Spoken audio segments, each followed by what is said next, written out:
Ciao. En fait, nous mettons la population tant que ville jeunesse ya Butembo, de Chikaze, c'est tout comme Ndugu, tout comme Salem, tout comme Tulibaira. Baada ya kusema tunaweza kuona fama greve tutatesa mwingine tukubure. Ndio message hii nimetapa na mimi media nimesema kila mjene hapa Butembo washikaze batukutane kulinyi datake tuone kama tutakomboa Kirumba namuna gani na Kanyabayonga. Njoo hili. Kama mnafurahi basi mpige mikono.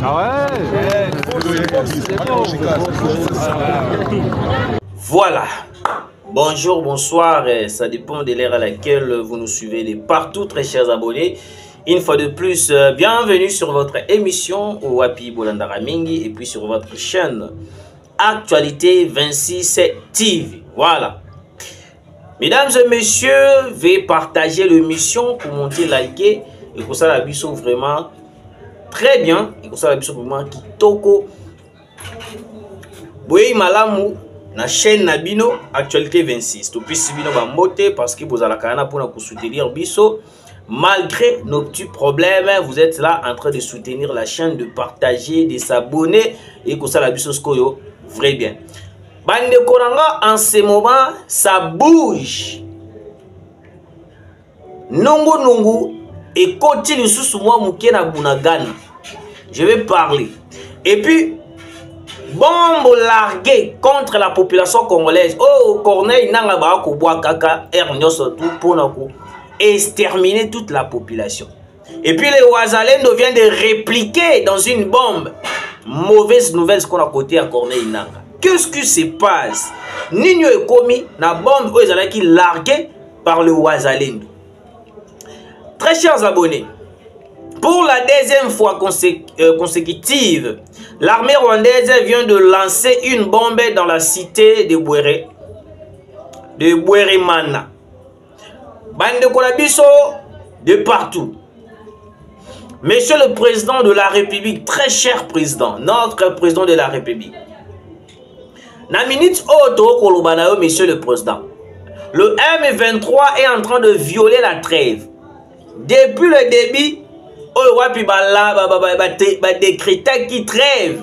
Les M23 avaient déjà comploté violer la trêve. Accompagné en un minute, moto a commis à la tête de tout ce qui se passe à l'est du Congo, c'est Corneille Nanga. Je vais vous dire, dans tout ce qui se passe à l'est du Congo,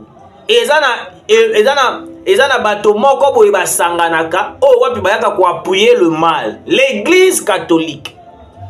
L'église catholique aujourd'hui, au lieu de faire de messe, peut-être pour soutenir nation, mais l'église catholique est là, en train de critiquer même le gouvernement congolais, en train de critiquer même la situation de l'Est de la République démocratique du Congo. Bande Konangai. Est-ce que nous devons continuer à aimer l'église catholique telle qu'elle est? Pour soutenir le mal qui se passe à l'Est du Congo. Bande Konangai, je vous dis. Pour la deuxième fois, une bombe vient d'être larguée. Mais les Occidentaux, les États-Unis, bavandi silencieux. Ils ne disent rien. Ils sont là, calmes. Bakota la bisoka na musika, bakozela peut-être un mususu tokoki ko sala eloko moko boye po bango baya, basala nini, ba pesa biso sanction. C'est ça les Américains. C'est ça Joe Biden. Je vous ai toujours dit que non.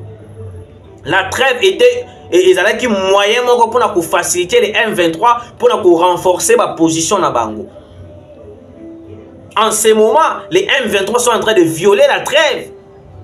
Mais les États-Unis, la France, ni même la communauté internationale. Bavani calme. Mais si c'était les FARDC, on allait voir sanctions contre la République démocratique du Congo. Mais vous sanctionnez le pays qui est agressé. Vous avez quelle intention contre le pays en question? Vous avez quelles idées sur le Tshisekedi? Parce qu'à la minute, oh Mokonzamboka, je vous avais dit l'autre fois, Mokonzamboka, il faut toujours avoir des décisions à ma casse. Oui. Et là, on dit que Zanga biso tozu ata hélicoptère moko to memi ata ba missile à ma casse. un général moko azwita ba missile ya makasi tokei na Kanyabayonga po tokende kobeta bato ba M23 ba ko encercler Kanyabayonga. Même Kanyabayonga jusqu'à présent tokokoka ko récupérer yango te parce que non, il y a la trêve. Au moins armée au lieu et attaquer et quoi attaquer te. Tokotala ni ote trêve ezali. Mais quand est-ce que nous allons continuer ya ko se soumettre na trêve oh wapi même bango moko parti ba Rwanda ba ko violer yango. Mais biso ba kolomboka auto respecter trêve. Quel impact au trêve azana ngo na kati ya mboka na biso? Ezana impact moko te. Balobaki que trêve wana ezali que non pour ekota kimia pendant des semaines, population azonga, population azala mwa kimia azonga na ba place o yazali. Mais est-ce que ceux qui tolobi to sala ba analyse depuis que trêve wana ezalaki décrété, ezalaki imposé par les Américains, par les États-Unis, les USA. Est-ce que depuis ba décréta qui trêve wana silence ezana est? Non. Non, non, non, non. Silence ezana STT. Au contraire, ils ont pris le courage, l'audace de renforcer leur position pour na bayaka nini bayaka ko attaquer biso lisusu bayaka ko attaquer biso bayaka ko attaquer biso. Parce que biso to vandiana comme les observateurs. Soki tozalaki na ba wazalendo te metonga to suka wapi. Yango omoni ba Bintu Keita abundisa le wazalendo na ndenge ya kusakana te. Babundisa le wazalendo jusqu'à ce que balingaki kaka le wazalendo elongwa na étape wana. Mais lelo grâce au wazalendo, même les positions des ADF mususu toko récupérer ngo à travers le wazalendo. Oui, à travers le wazalendo ne toko mona ka ba prouesse mususu. Mais qu'est-ce qui nous manque, monsieur le président de la République? Kozwata Sukhoi 25, Kozwata hélico de chasse, hélico de guerre moko tozwi yango tokeiti na Kanyabayonga to larguer ba bombe contre les éléments M23 RDF de AFC ya Corneille Nanga. O ba ko betaka maboko chaque jour ke ote to longi to kangi Kanyabayonga. O Kanyabayonga libéré. Eloko nini ekozanga biso tozwa te hélico moko tokei nango to bombarder bango. Bazaka na force moko terrestre. Et puis ya malunga te. Mais biso la RDC toza na armée mobimba capable ya ko anéantir le M23. Mais on est là, vous allez voir des déclarations comme que non oté ceux qui to sali ango la population bazali kuna il y aura des dégâts. Mais jusque là il y a toujours des dégâts. Quand est-ce que nous allons continuer na politique de réflexion? Alors qu'à l'est du Congo, parce que même ceux qui ont été bombardés, les M23 vont bombarder. Le mieux, ça serait de bombarder les positions des M23 de Kanyabayonga. Ceux qui population à Kokufa, Tokosenga Bolimbisi. Mais le plus important, récupérer les cités, les localités prises par les M23.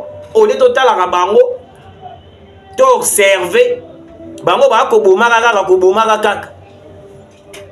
Monsieur le président de la République, bato bazali ko entourer jusqu'à présent to ko betaka c'était ba ko pesa ka yo ba conseil ya bien te ou soit ba conseil moko ezali na kilote to ezali malunga te. Parce que ceux qui to beti bombe te les M23 ba ko beta bombe ba dégâts e ko salama. Alors ça sera mieux vous mettez ta bombe, tu récupérer ma position à biso. Que tout à l'heure observer cesser les faits qui passe. Ba PC M23, ba PC Kagame, entre-temps à renforcer les M23. Une bombe de Wazalendo a été larguée aux côtés des éléments de AFC Matanga et côté Nangambu ya Corneille Nanga. Je vous dis Matanga et côté Nangambu ya Corneille Nanga. Avant que je puisse entrer, tout s'il salon le dossier haut. Monsieur le président de la République, Les M23 bazali na initiative de violer à 100% la trêve. Si nous continuons, il y a qu'observer qu'à le cesser le fait oh wapi bango pona bango ezali une facilitation ya koyeba na ko massacrer biso pour renforcer ma position na bango. Parce que c'est une manière au ba occidentaux batala ki balobi non, ce qui to sali eloko boye et ko faciliter yo na temps oyo au sala recrutement. Parce que na Ouganda, il y a des recrutements de jeunes au ba ko ça ba ko la recruter pour venir renforcer les M23 qui est à l'est du Congo. De l'autre côté, le Kenya est cité parmi les pays qui menacent la République démocratique du Congo. Parmi les bombes qui ont été larguées par les M23, on a pu comprendre, par la recherche, on a constaté que non, c'est une bombe des Américains. Oui, une bombe des Américains. Les Américains, les USA, bazali ba hypocrite. Na nyon surtout au est de la République bali ba hypocrite. Comment est-ce que les USA peut décréter une trêve pour ne pas respecter cesser les faits au vent calme? Mais le M23 va violer cesser les faits. Pourquoi va sanctionner Bangote? C'est la question qu'on se pose jusque-là. Les M23 vont violer cesser les faits. Jusqu'à présent, vont continuer de violer les cesser les faits. Vont continuer de violer. Mais sanction mon côté, de leur côté, oyeko salama. Sanction mon côté, oyeko kwela Kagame. Sanction mon côté, oyeko kwela les RDF. Mais au contraire, bako renforcer les sous. Bako renforcer les sous. C'est pour cela, mon konzamboka, la population tango bako yo kaka o pesaka bango des mots comme si non. La population est en train de se fâcher, monsieur le président. La population est en train de se fâcher.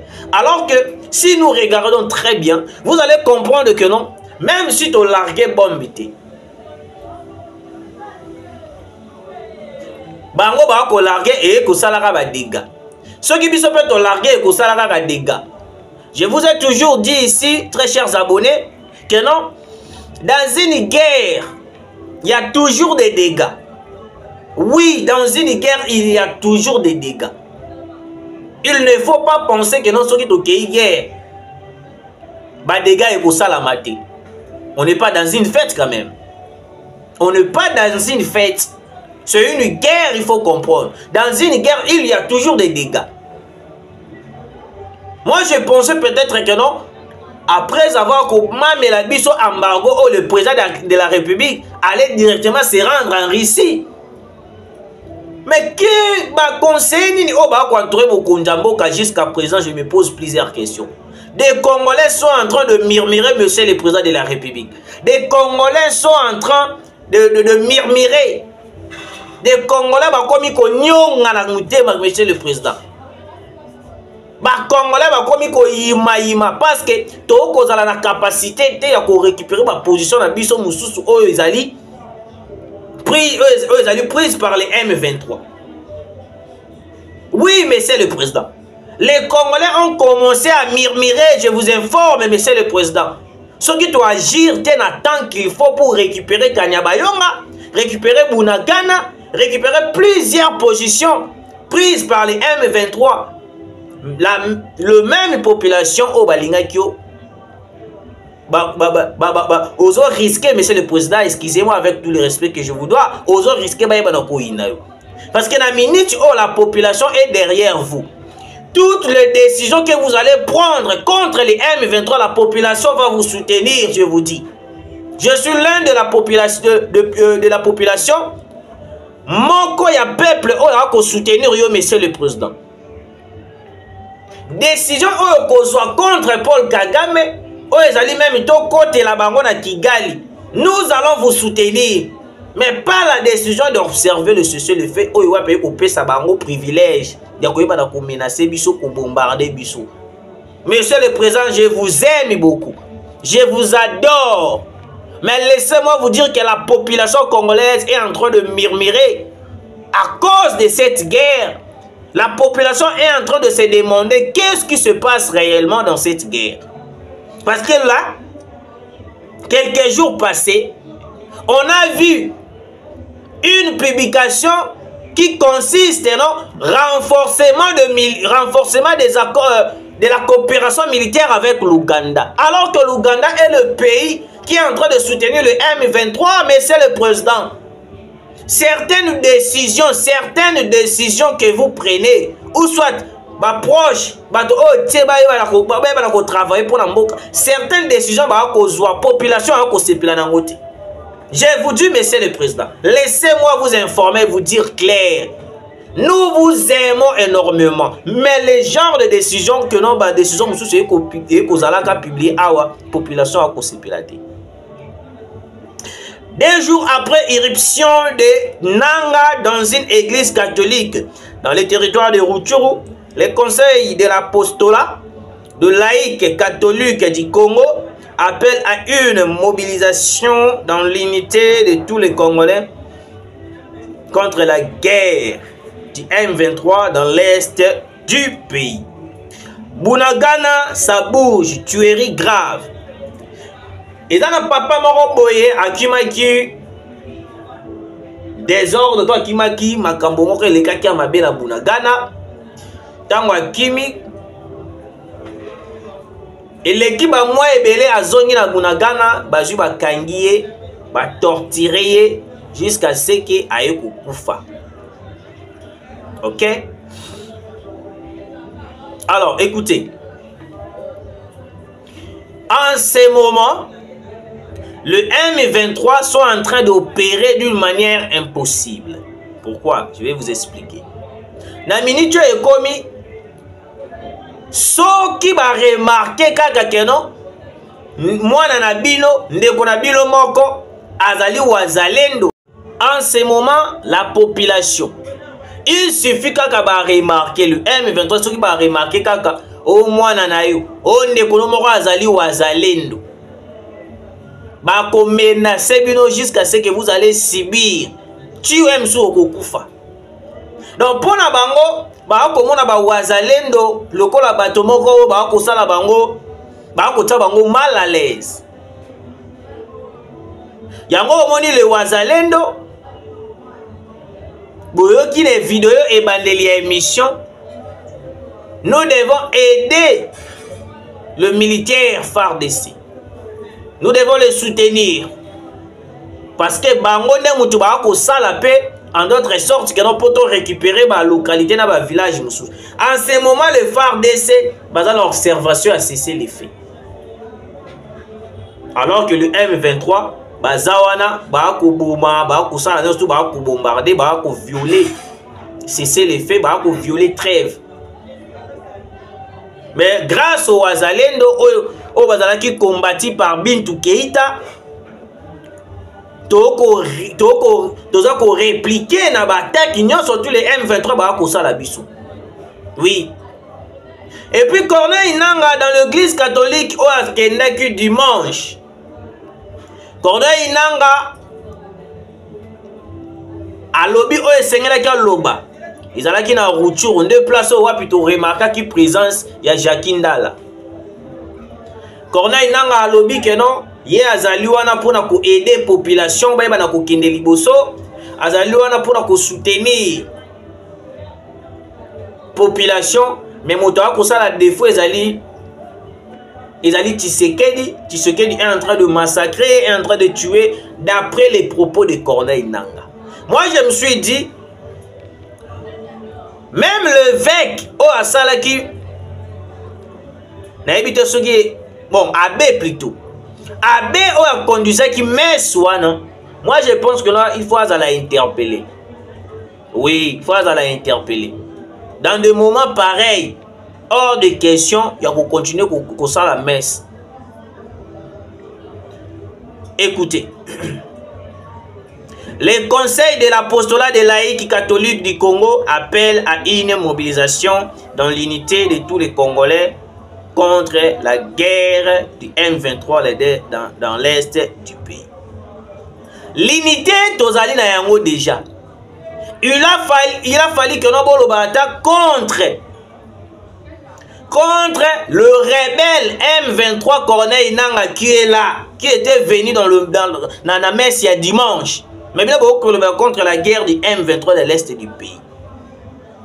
C'est de là que nous voyons que même l'église catholique a la complice dans certains points mususu au wapi et les kakanambo kalabiso. Ce n'est pas pour rien que nous Corneille Nangaa, tous les politiciens contre la République démocratique du Congo va choisir ça l'église catholique. Parce que l'église catholique a se penché côté moutou à menacer la population. Oui. Elle s'appelle Scovia Mutesi, agent de renseignement rwandais, qui se cache dans le média avec sa chaîne Mamurwanga Sabo. Il y a de cela 3 mois qu'elle fait des navettes entre Bunagana et Kichanga pour des faits non connus et des émissions avec Makenga. Très chers abonnés, et dans la dame moko obo mona ki na miniature na biso. La dame oza na miniature na biso na ibandeli émission. Une rwandaise. Ye ayaka Bunagana, aye Bunagana Kichanga, baye kosala ba émission avec Sultan Makenga. Il est dans le service des renseignements rwandaises. Donc il vient coordonner nyon surtout oye koleka na République démocratique du Congo. Akoti Bunagana, aye Kichanga. Moi je pense que les États-Unis bazali bato autorité sous kopesa bango confiance. Oui. Mais c'est le président de la République. Nous devons se pencher en ces moments. Pas question il y a qu'on retarder les sous il y a qu'on zonga les sous sima. Et zo senga la biso la ministre auto se pencher directement na Russie na Chine.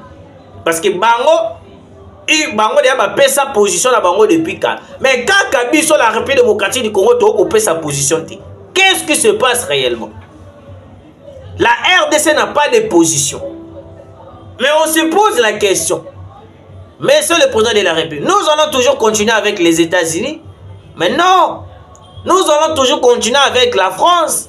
Mais non.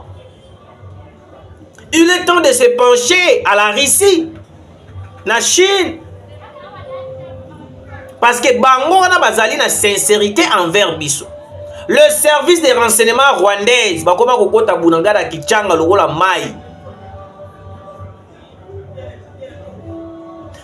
Le militaire rwandais, bakoma kokota RDCS de la République lokola mai. Donc et comment lokola mboka na bango. Pour na bango Tshisekedi doit obligatoirement signer l'accord avec le Rwanda.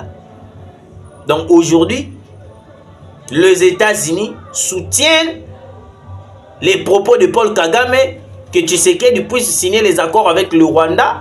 Donc Tshisekedi doit s'agenouiller devant Paul Kagame, signer les accords. Owapi ekotinda biso na infiltration, brassage militaire au sein de l'armée. Service des renseignements. Nous devons interpeller l'abbé ou à conduire qui messe il dimanche au Corneille Nangaa qui maloba pour la koloba. Pour faire ce genre de déclarations banales envers la population. L'abbé en question, qui messe dimanche, il faut qu'il soit interpellé. Oui, on est dans un pays sérieux. Nous ne devons pas se conduire comme si nous sommes dans un pays où il y a des désordres des alaka. Il faut ma décision et comme à monsieur le président. Ma décision est comme à salama monsieur le président. Le pays est mouvementé. Le pays est tourmenté par les rebelles du M23. Alors nous, qu'est-ce que nous faisons? Qu'est-ce que nous faisons? Nous sommes là en train de crier, mais au comment on va proche, il y a président de la République, Moussoussou, bah yo qui message, mais au moins on va juste tindeli en peu bala qui c'est en mokonza mboka. Parce que bah ebi que non, ce qui message est comme père mokonza mboka va prendre des décisions au wapi et pour stopper hémorragie surtout et pour ça la mana est de la République. Parce que le président de la République Félix Antoine Tshisekedi, il est soutenu par le peuple congolais. Parce que cette confiance que le peuple congolais a au peuple Tshisekedi, bato moko banyangala kata moko ba contrôler le président de la République, nde ba kolinga ba longo la confiance envers le président de la République. Je vous pose la question. Nanyo alongola ki interdiction ya Nicolas Kazadi pour aller ko voyager te. Oh ouais, puis à qui décision à Kourobakano te botika Nicolas Kazadi a voyagé. C'était qui? Même Vital Kamerhe que nous voyons aujourd'hui. Moi je pense que non, il va nous faire un coup un jour. Oui, monsieur le président. L'ensemble que vous avez choisi, la minute, oh, je pense pas que non, ça sera un ensemble qui va vous aider un jour. Parce que la minute, oh, il nous faut des décisions qui va briser tous les ailes que Kagame a pris avec les Occidentaux. Nous devons prendre des décisions graves contre les États-Unis au WAP pour permettre Bissot. Nous devons prendre des décisions. Oh, même le ZSA, ce qui va vendre des babani au Kamo. Oui, bavandi babani au Kamo, bani komi tout na balobi, mais est-ce qu'ils ont réellement Tshisekedi qui a pris ce genre de décision?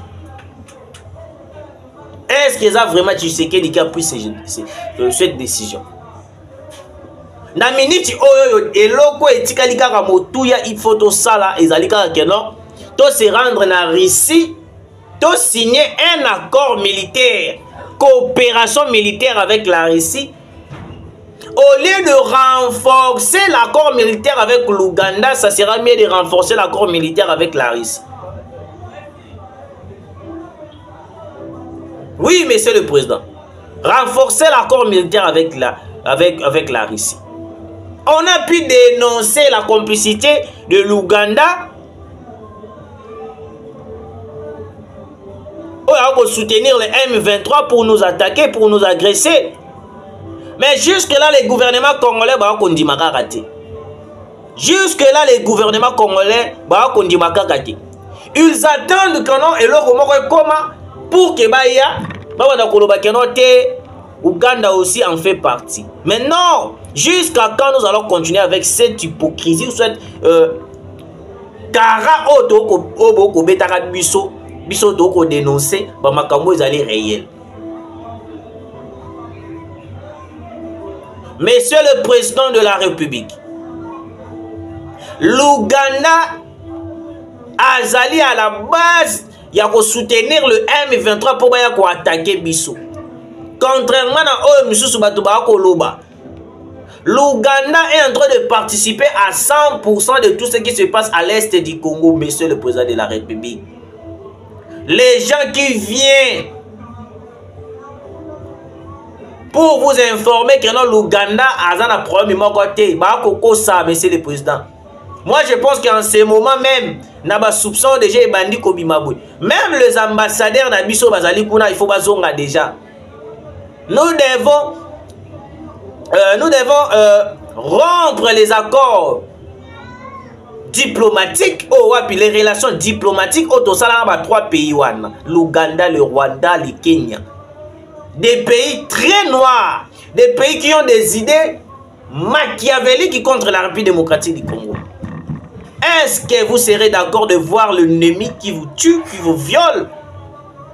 Moi, je ne pense pas, monsieur le président de la République. C'est comme si le gouvernement congolais l'Ouganda est en train de participer dans la complicité de l'Est de la République démocratique du Congo. Nous sommes là en train de dénoncer chaque jour. Mais c'est comme si les gens, le gouvernement congolais va sauter. Alors, très chers abonnés, les Wazalendo viennent de bombarder les positions de Corneille Nangaa. position de Corneille Nangaa a été bombardée. Place au Wapi, il y a eu plusieurs morts. Les éléments de Corneille Nangaa viennent de tomber. Est-ce qu'on s'est posé la question? Parce que là, on est en train de chercher des informations sur à travers. On est en train de se poser la question. Est-ce que Corneille Nangaa a été touché? Question mark. Mais c'est qu'on nous rassurer sur l'information que non. Les hommes de Corneille Nangaa ont été touchés par les bombes visées contre les positions de M23. Oh, wapi ba wazale no ba visa qui a contre les éléments de Corneille Nangaa. Parce que Corneille Nangaa a commis le rôle phare dans la carte est de la République. Il est devenu l'homme le plus populaire dans l'est de la République. Ce n'est plus Bertrand Bisimwa ni Willy Ngoma et comme Corneille Nangaa. C'est pour cela, le jour-là, je vous avais dit que non, Corneille Nangaa est en train de criser sa propre tombe. Il est inconscient de tout ce qu'il fait, a commis la soif et à pouvoir. Parce que moto a la soif et à pouvoir, à ça la kababiloko, même yemoko, à comprendre les terres, le bika na ça la kaka.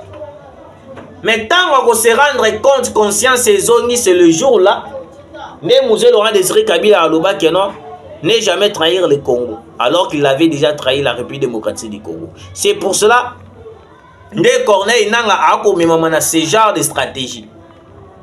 Ce genre de mensonge, oh, Paul Kagame a commis ne Corneille Nangaa a commis maman.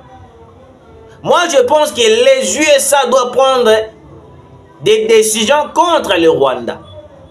Ce qui a causé la décision, monsieur le président, la population est derrière vous. Nous devons se rendre en Russie, même à la fin de cette semaine.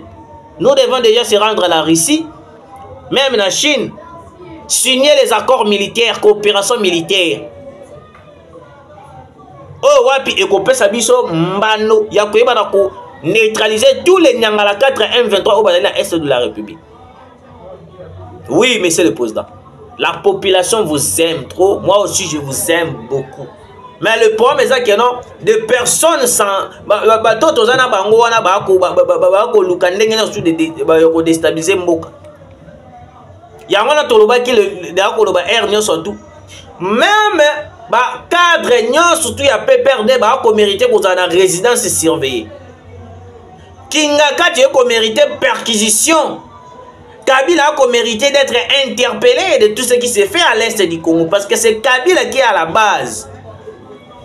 Olive Lemba Outi Koloba, Kabila avait terminé la guerre avec un simple stylo. Est-ce qu'elle peut nous dire, nous expliquer quel genre de stylo Kabila avait utilisé pour terminer cette guerre? N'est-ce pas c'était le fait de signer les accords avec les M23?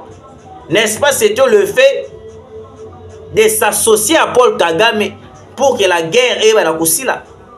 Yango Monitangu Mamadou Ndala avec Obunda avec sincérité, ils ont cherché à tout prix Yakoyeba na Kubuma Mamadou Ndala pour que Bango continue avec les accords noirs contre la République démocratique du Congo. Bango va combattre à moto nyasto yaka na sincérité. Comme tu sais qu'elle est venu avec la sincérité politique, la sincérité envers le peuple congolais. Bango ba lingi bongote. Les Occidentaux pour la bango, tout le président africain bakota na mozindo ya makambo ya mabe oyo koleka. Ceux qui bango batala araba minerai ya bamboka na bino. Yango na lobaki akenon. Ba lobby kenon toza ba pauvre. Notre pays est pauvre. Mais quand on vous dit de quitter notre pays, pourquoi? Ils savent que la République démocratique du Congo, il est béni. Na katakatanga John Numbi, on se pose la question. C'est la stratégie à désorienter biso. To bossa na non image ya Goma. To kende wapi katanga to bandundu pour que bango ba na ko envahir Goma. Et ko sala mate. Oui, et ko sala mate très cher Congolais. Merci de nous avoir suivis. Toukoutani Mbalassi.